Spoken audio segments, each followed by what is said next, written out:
میرا سوال یہ تھا کہ قرآن پاک کے حوالے سے ہم جانتے ہیں کہ قرآن پاک کے متعلق ہم تحقیق نہیں کرتے، مطلب کسی کا یہ کہنا کہ ہم آج اپنی ایک تحقیق شروع کریں کہ اس میں دیکھیں کون سی آیت جو ہے وہ ہیڈ کا حصہ ہے، کون سی نہیں ہے۔ اور گامدی صاحب نے بھی اپنے ایک لیکچر میں یہ بات کی تھی کہ قرآن پاک پہ ہمیں کسی قسم کی تحقیق کی ضرورت نہیں ہے، کوئی بھی نہیں کہتا کہ اس میں کوئی آیت ہے، قرآن کا حصہ ہے یا نہیں ہے۔ تو گامدی صاحب اس چیز کو اپنا میزان کے اندر جو ہے نا، میں یہ اصل میں سوال یہ کرنا چاہ رہا ہوں،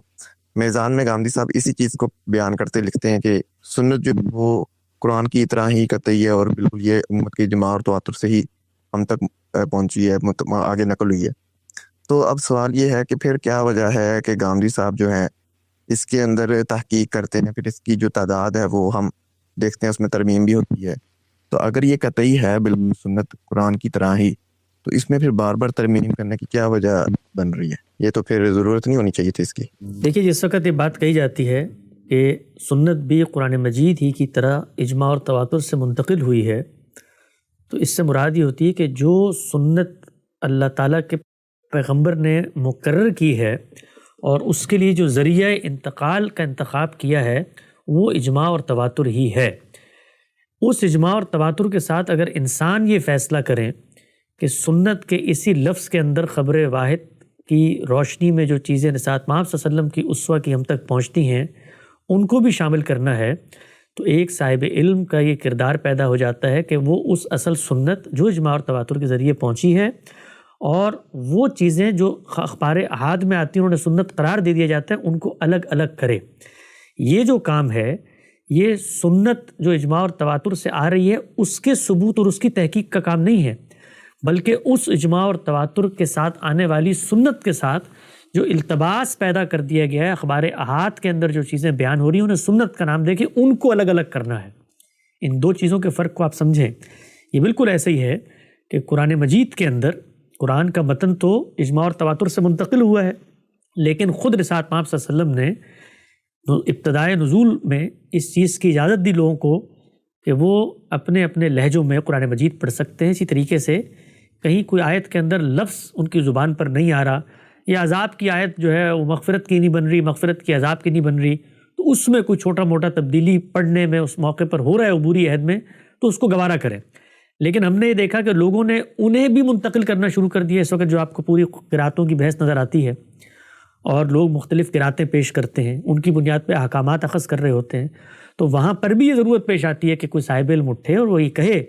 کہ یہ جو کچھ تم پیش کر رہے ہو یہ تو اخبار احاد کے اندر اس رخصت کے دور کی نقل ہونے والی قرآن کی ایک قرات ہے، اصل قرآن تو اجماع اور تواتر سے موجود ہے۔ تو پھر سوال تو پوچھنے والے آپ وہاں بھی پوچھ سکتے ہیں کہ اگر قرآن مجید تواتر سے آیا تو اس کی بحث کی ضرورت کیوں پیش آ گئی کہ آپ بتائیں کہ جی یہ تو جو قراتیں ہیں دیگر اخبار احاد سے منتقل ہوئی ہیں۔ تو بحث کی ضرورت اس لیے پیش آ گئی کہ آپ نے قرآن کے ساتھ اس کو خلط ملط کر دیا ہے۔ اب بحث کر کے یہ بتانا پڑ رہا ہے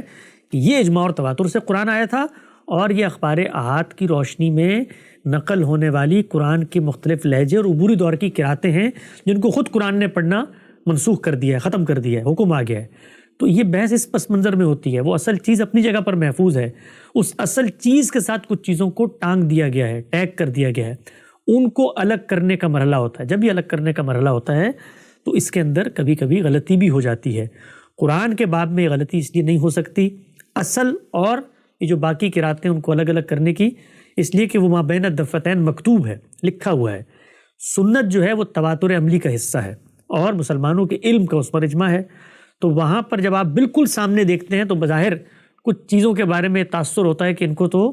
جم غفیر کا اجماع حاصل ہے۔ جیسے آپ اس کی ہسٹری کو ٹریس کرتے ہیں تو پتہ چلتا ہے کہ اس کو تواتر حاصل نہیں ہے، اس لیے کہ تواتر جو ہے وہ تو اپنے وجود اور وقوع پذیری کے وقت سے لے کر آخر تک ثابت کرنا ہے۔ تو اس میں آپ نے دور متوسط کو دیکھنا ہے، ابتدائی دور کو دیکھنا ہے اور اپنے دور کو دیکھنا ہے۔ تو اس تجزیہ اور تحلیل میں اصل سنت کو الگ کیا جاتا ہے، یہ اصل سنت کے کہیں غائب ہونے کی بحث نہیں ہے۔ میں نے ایک چھوٹی سی بات کی ہے حسن بھائی، وہ جب ہم یہ سنت کے حوالے سے تحقیق کر رہے ہوتے ہیں تو اس وقت اس کی حیثیت کیا ہوتی ہے؟ تحقیق کی ضرورت ہی نہیں پیش آتی میرے بھائی۔ کبھی آپ کو کسی محقق سے پوچھیں کہ سنت کے بارے میں اس کو تحقیق کرنی پڑتی ہے کہ یہ سنت ہے، جو سنت کی فہرست غامدی صاحب نے بیان کی ہے اس کے بارے میں کسی مسلمان کو تحقیق کی ضرورت پڑتی ہے؟ بالکل نہیں پڑتی۔ اسی طرح جیسے قرآن کے متن کے بارے میں تحقیق کی ضرورت نہیں پڑتی، نسل در نسل مسلمانوں کی ملت اس کو اپنے ایک تہذیبی نظریے اور آدرش کے طور پر عملاً اپنائے ہوئے ہے. تو نماز سنت طریقے سے منتقل ہوئی ہے، اس کی تحقیق کی ضرورت پڑی ہے.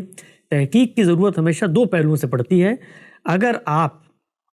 رسالت مآب صلی اللہ علیہ وسلم کی نسبت سے کوئی چیز لا کر دیں جو سنت رائج ہے، وہ اس کے خلاف ہے، تو پھر آدمی تحقیق کرتا ہے کہ اس روایت کی کیا